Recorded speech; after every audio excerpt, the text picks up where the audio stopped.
మంచిర్యాల జిల్లాలోని కోటపల్లి మండలం పారుపల్లి గ్రామ శివార్లో 478 480 సర్వే నెంబర్లోని అజ్మీరా బేగం అనే మహిళకు చెందిన 23 ఎకరాల 27 సెంట్ల భూమిని ఎటువంటి నష్టపరిహారం ఇవ్వకుండా అధికారులు స్వాధీనం చేసుకున్నారు. దీంతో తనకు న్యాయం చేయాలని బాధితులు కోర్టును ఆశ్రయించారు. సుమారు 40 సంవత్సరముల సుదీర్ఘ న్యాయ పోరాటం చేశారు. ఈ క్రమంలో నష్టపరిహారం చెల్లించాలని కోర్టు ఆదేశాలు జారీ చేసింది.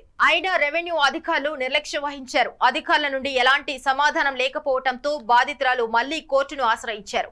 ఆగ్రహించిన న్యాయస్థానం ఆర్టీఓ కార్యాలయాన్ని జప్తు చేయాలని ఆదేశాలు జారీ చేసింది.